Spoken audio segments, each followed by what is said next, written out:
Hello and welcome to Differentiating Lessons with Social Studies Content. This instructional activity is brought to you by Godot or the Georgia Department of Education. My name is Tania N. Davis and I'm excited to share this tiny bite or tiny video all about ways that you can differentiate lessons with social studies. And the information that I'm going to share with you can really be applicable to any of your lessons, but we're going to focus on our social studies content for this one. So welcome second grade teachers. Let's start with level one. Level one students are those students that may be not yet independent readers. They may be your English learners at this time.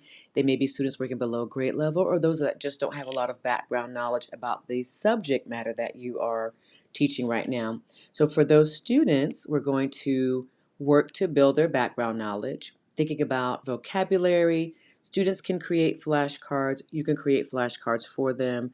You can have the words provided on the screen, on a board for a word bank.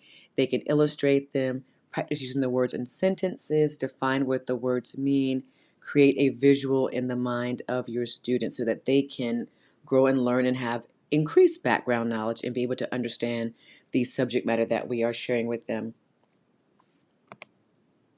For our level two, I'm going to call them level two. They're not really leveled per se, but for our level two students, these might be students that are working on or very close to being on grade level.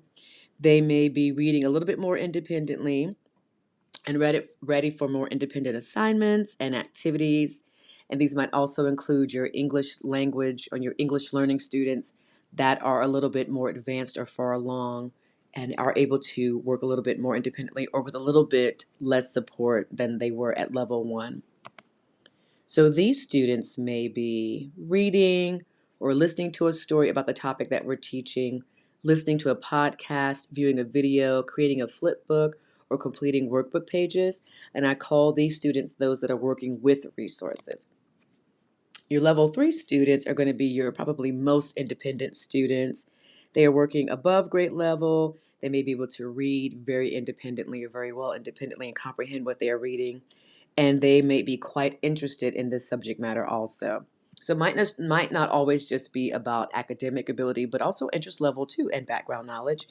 And for these students, they are creating resources. So they are definitely more independent or working with a group perhaps. Visual presentations, developing a play, creating a visual dictionary, writing a story, designing a flyer or poster, or writing a comic strip. And they can include those story elements with it as well. Thank you for joining me. On the screen that you can see ways that you can interact with us, our Facebook group, my email address. Join us on Inspire as well as the Georgia Department of Education community site.